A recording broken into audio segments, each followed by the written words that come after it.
La administración Biden se pronuncia sobre el fin del polémico Título 42, una medida impuesta por Donald Trump en marzo del 2020 que permite expulsar rápidamente a los inmigrantes que cruzan la frontera.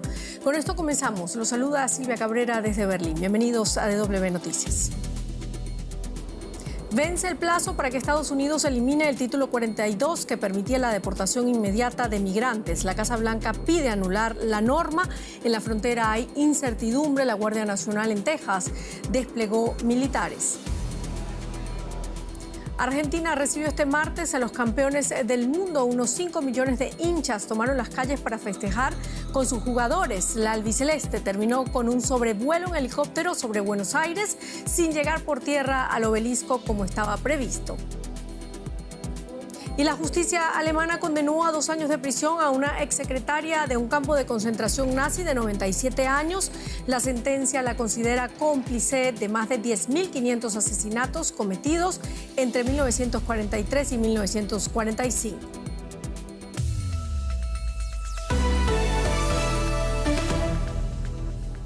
El gobierno de Joe Biden acaba de fijar posición sobre el fin del polémico Título 42, que este martes fue aplazada por la Corte Suprema de Estados Unidos. La Casa Blanca ha pedido al tribunal dar fin a la norma, que ha sido criticada por organizaciones de derechos humanos, pues permite la expulsión de la mayoría de migrantes que llega a la frontera con México en demanda de asilo. La Corte Suprema pospuso el fin de la normativa en respuesta a una petición de último momento de 20 estados que argumentaban que levantar el Título 42 provocaría una avalancha de migrantes que desbordaría sus servicios. Al parecer, desde la noche del lunes, buses trasladan a decenas de migrantes desde la frontera en Texas hasta Chicago y Nueva York. El Título 42 ha permitido a Estados Unidos expulsar a 2,4 millones de migrantes en algo más de 2 años y medio. Hablamos de todo ello con José Díaz Briceño en Washington. José, ¿qué argumentos ha expuesto el gobierno de Biden para poner fin a las expulsiones de migrantes? Una respuesta del Departamento de Justicia muy esperada ante la Suprema Corte de Justicia de Estados Unidos, asegurando y pidiéndoles permitirles dar fin a este polémico Título 42 que por razones de salubridad habría permitido desde la administración de Donald Trump expulsar a más de 2 millones de inmigrantes que llegaban por la frontera con México. De acuerdo con la administración Biden, las razones de salud basadas en la pandemia del COVID-19 ya son obsoletas para seguir aplicando este Título 42, y aseguró que aquellos estados republicanos que están solicitando una última extensión de este programa no tienen bases para hacerlo. Esto concuerda justamente con lo que han solicitado las organizaciones que ganaron un pleito legal que permitieron desde noviembre terminar este programa muy polémico, considerado que violaba las promesas de campaña del presidente Biden. Así es, los críticos dicen que el fin del Título 42 hará más difícil el retorno de migrantes ilegales a sus países. ¿Qué consecuencias le traerá a Joe Biden la decisión de terminar con el Título 42? Estaremos todavía muy atentos a cuál es la decisión de la Suprema Corte de Justicia después de presentada esta respuesta de la administración Biden. Dependiendo lo que decida la Corte, y esto podría llegar en los próximos días, el presidente Biden y su administración se enfrentarían, en principio se reconoce justamente de dar por terminada esta situación, una avalancha de migrantes. Eso está contenido en esta respuesta a la Suprema Corte. Conceden que es probable que llegue una ola de migrantes en los próximos días, pero aseguraron las medidas migratorias son firmes, y de cualquier manera Estados Unidos seguiría procesando rápidamente para que aquellas personas que no tienen motivos para permanecer en Estados Unidos sean regresadas a sus países. Hay también, hay que decir, una pelea política que seguiría adelante por parte de los conservadores. Muchísimas gracias, José Díaz Briceño desde Washington. Y nos vamos ahora a Perú. El Congreso de ese país debate este martes la posibilidad de adelantar las elecciones generales para atenuar la crisis generada por la destitución del presidente Pedro Castillo, que deja hasta ahora 26 muertos y más de 600 heridos, de los que 290 son agentes del orden, además de enfrentamientos con las fuerzas de seguridad.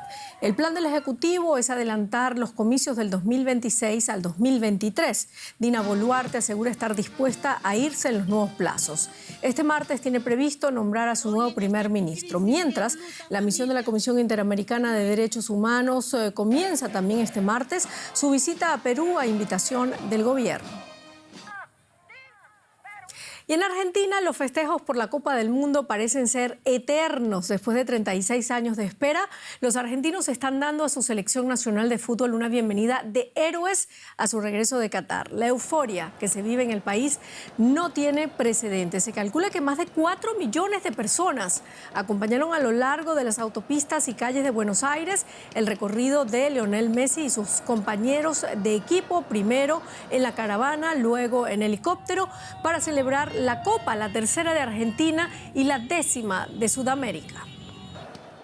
Y miles de argentinos están a esta hora en la Plaza de Mayo, epicentro de los grandes acontecimientos políticos de Argentina, pero ¿podrán ver a sus héroes en Buenos Aires? Alejandro Rebocio. Alejandro, los campeones del mundo llegaron a Buenos Aires e inmediatamente comenzaron una caravana que llegaría hasta el centro de la ciudad, pero parece que no lo van a lograr porque tuvieron que salir de la autopista. Cuéntanos más.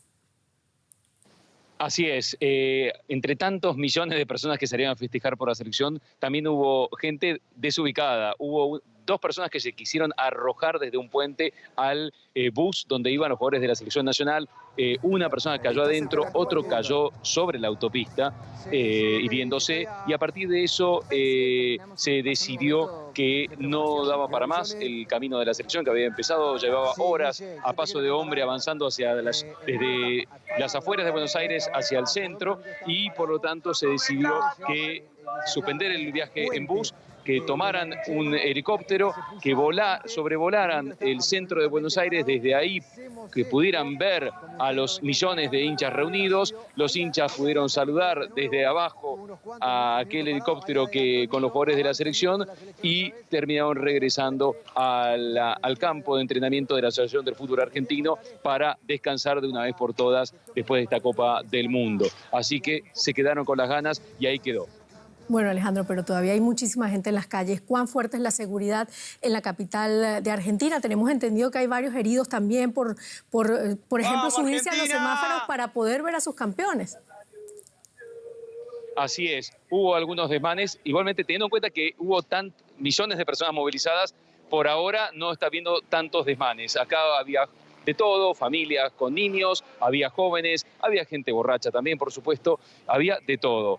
Ahora se están desconcentrando poco a poco en la medida que ya pasó el helicóptero de jugadores de la selección, y volviendo a casa veremos qué pasa en las próximas horas, porque siempre al final puede haber desmanes, pero en general no los hubo. Alguna persona sí también arrancó un semáforo. Siempre hay que lamentar hechos de ese tipo, pero por ahora son minoritarios. Bueno, es que la emoción es muy grande. 36 años, Alejandro, esperando esta celebración, tanto que el gobierno de Fernández ha declarado feriado nacional. ¿Qué opina la gente de esa decisión del gobierno? Y esa decisión, como todo, dividió a los argentinos. El gobierno nacional decretó, la oposición criticó la medida. Hubo provincias peronistas, igual que el gobierno nacional, que decidieron no adherir porque son provincias muy alejadas de la ciudad de Buenos Aires y era muy difícil que sus hinchas llegaran desde allí hasta la capital.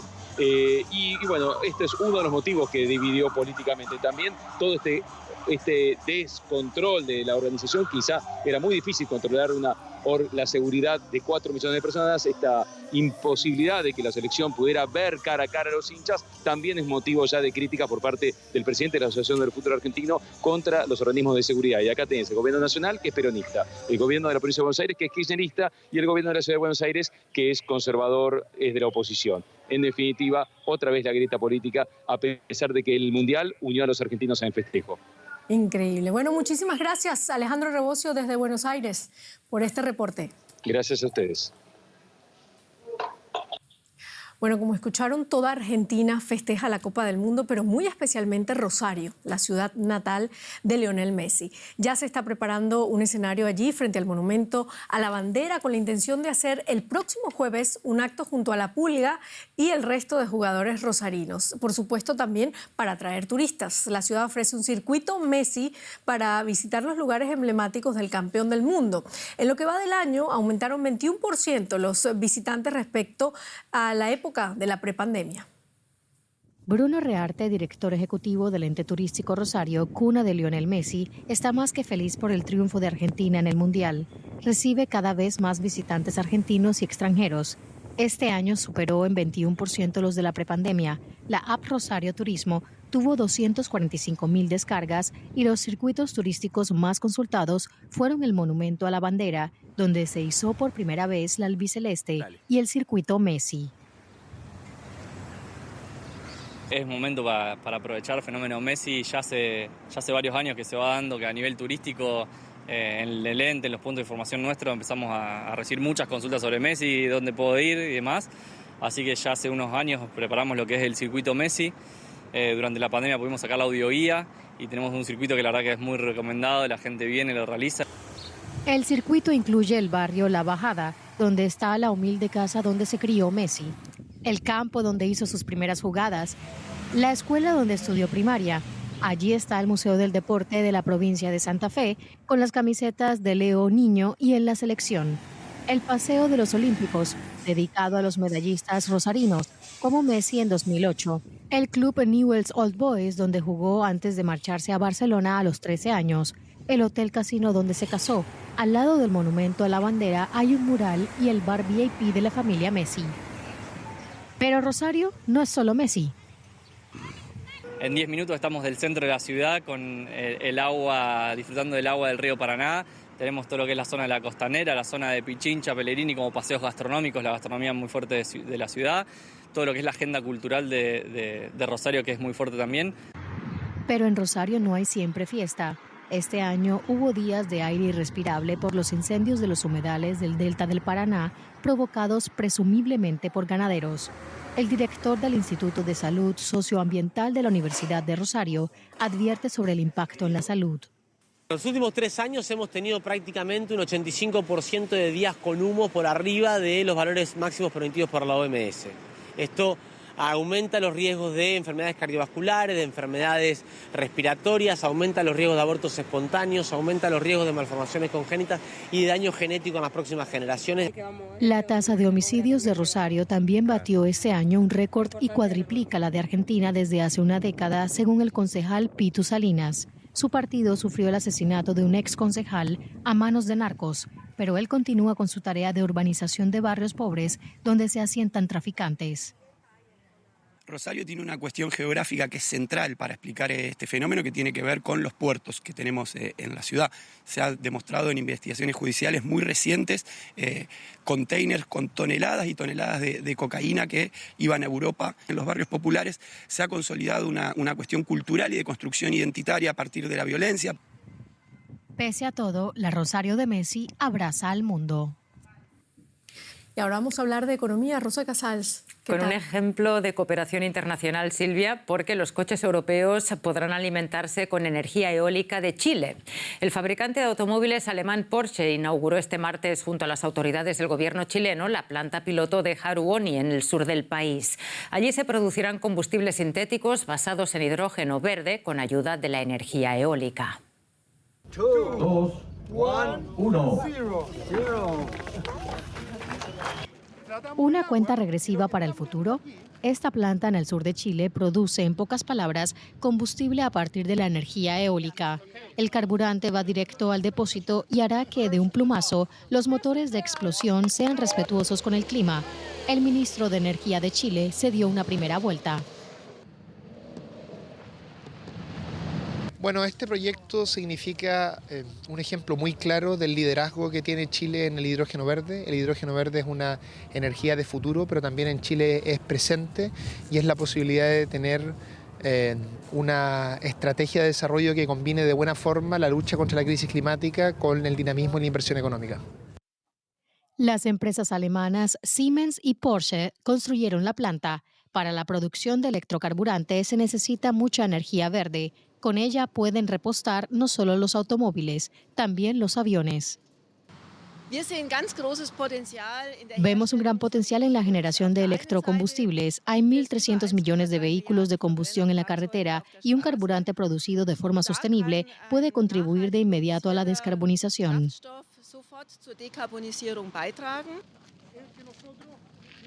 El combustible producido aquí a partir de la energía eólica se enviará desde Chile a Europa en buques cisterna. ¿Es esta la solución a la crisis energética europea? ¿Energía verde en abundancia? Demasiado bueno para ser cierto, advierten los expertos, y una lástima utilizarlo en autos con motores convencionales. Las energías renovables son la base de la transición energética mundial. Son escasas y muy valiosas en todo el mundo. Chile sigue cubriendo hoy sus necesidades energéticas principalmente con fuentes fósiles. La electricidad renovable se necesita allí. El sur de Chile es una región poco poblada e infradesarrollada. La alta demanda de energía verde podría cambiar esta situación. La planta de Haru Oni, recién inaugurada, será solo el principio. Ya hay previstos otros proyectos de empresas internacionales. Según las estimaciones, en los próximos años entrarán en la región 15.000 millones de dólares. La crisis política en Perú está teniendo un impacto económico para la vecina Bolivia. Más de 1.000 camiones permanecen varados desde hace más de 10 días en carreteras cercanas a la frontera entre ambos países, desde que los manifestantes cortaran el principal paso fronterizo. La Cámara Boliviana de Exportadores reportó pérdidas por 4,6 millones de dólares por día de paro. Camiones y más camiones, casi hasta donde alcanza la vista. Es la situación que se vive desde hace una semana en la frontera de Perú con Bolivia. Entre 1.600 y 1.700 camiones con carga boliviana llevan días varados en el punto fronterizo de Desaguadero. Atasco de mercancías y problemas directos para los conductores. Estamos esperando desde el día martes en la noche, cosa que no nos dan paso ya, mira, son cuántos días y ya se nos acaba la economía. Espero que esta semana o mañana pasado se solucione, porque es muy preocupante a nivel sanitario. No sabemos dónde ir, ducharnos, todo eso, porque ahí generalmente es carito aquí las cosas. Además de la situación de incertidumbre de los camioneros, la falta de una salida al mar de Bolivia deja al país sin demasiadas alternativas para sus productos, que tienen que pasar siempre por suelo chileno o peruano. El 12% de las exportaciones bolivianas salen por puertos de Perú.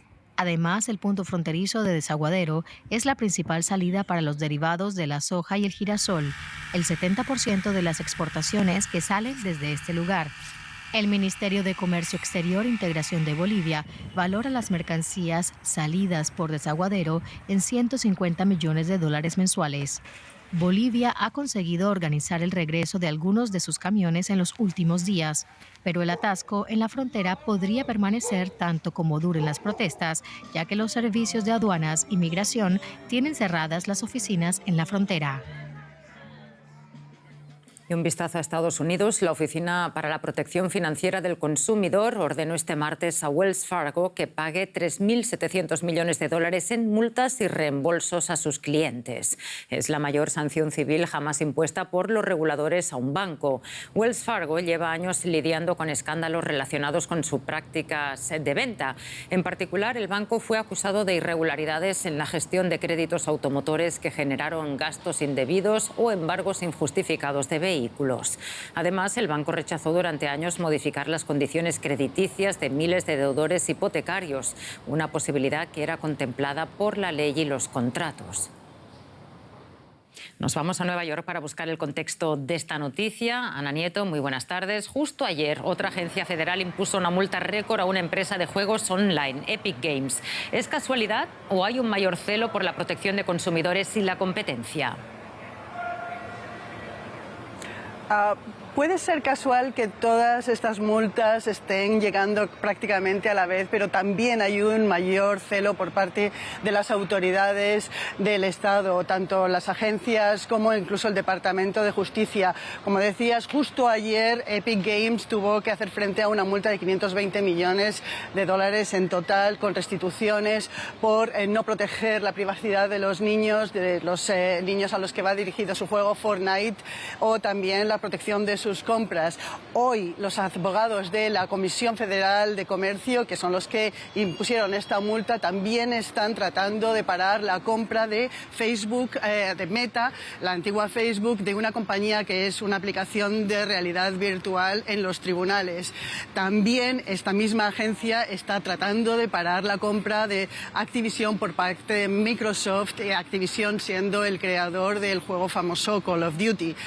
La presidenta de la Comisión Federal de Comercio quiere dar una vuelta de tuerca a todas las acciones para permitir que haya un mayor control de la competencia, y se está llevando muchas más causas a los tribunales para pararlas. En caso de que no se puedan parar, lo que quiere es que haya una afirmación del Congreso y que se expandan las leyes de la competencia para que estén más en consonancia con lo que demanda el sector en el siglo XXI. También el Departamento de Justicia está aplicando mucho más celo y recientemente ha parado la compra de Penguin Random House de Simon & Schuster para que haya una menor consolidación en el sector editorial.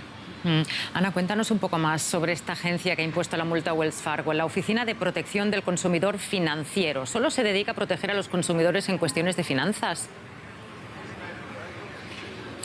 Sí, efectivamente. Esta oficina nació después de la crisis del 2008, la crisis financiera del 2008 que dio lugar a la gran recesión. Hubo una ley de reforma de Wall Street y gracias a la labor de la senadora progresista Elizabeth Warren se incluyó la creación de esta oficina, que es regulatoria y de hecho ha cambiado muchísimas de las reglas y de los reglamentos que ahora mismo están informando a la banca y algunas otras instituciones, y además es supervisora de la banca.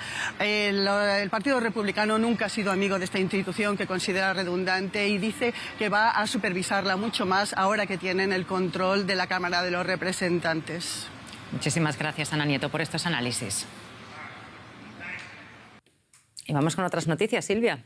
Vamos directamente a Afganistán. Poco más de un año después de su regreso al poder, los talibanes ordenaron la prohibición inmediata e indefinida de la educación universitaria para las mujeres. El Ministerio Afgano de Enseñanza Superior declaró que la orden obedece a una decisión del gobierno. La prohibición llega menos de 3 meses después de que miles de mujeres se presentaran a los exámenes de acceso a la universidad en todo el país. Es la última de muchas restricciones a los derechos de las mujeres. A la mayoría de las adolescentes ya se les prohibió la educación secundaria. Y un tribunal alemán condenó este martes a 2 años de prisión con suspensión de pena a una anciana de 97 años. Irmgard Fürstner trabajó como mecanógrafa en un campo de concentración nazi en Stutthof, actual Polonia. Fürstner es acusada de complicidad en el asesinato de más de 10.000 personas.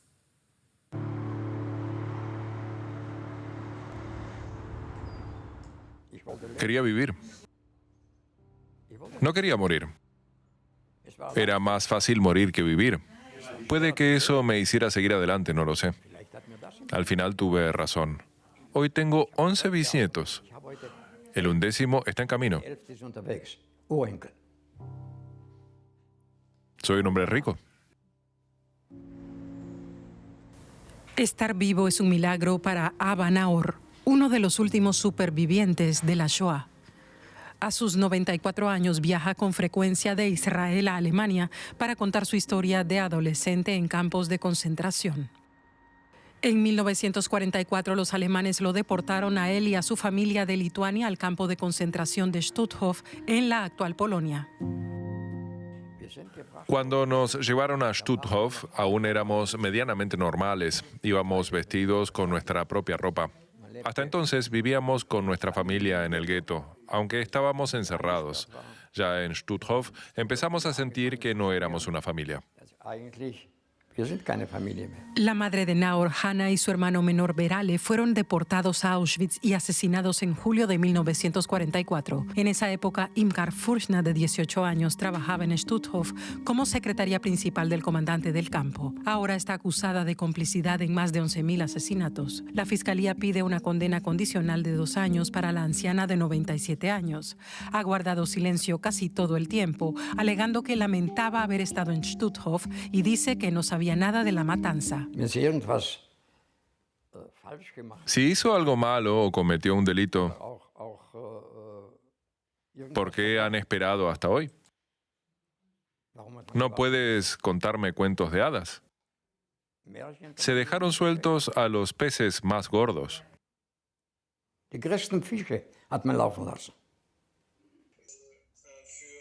Para el abogado Onur Osata, este juicio es una señal para muchos supervivientes y sus descendientes. Exigir estos procesos penales no significa querer vengarse.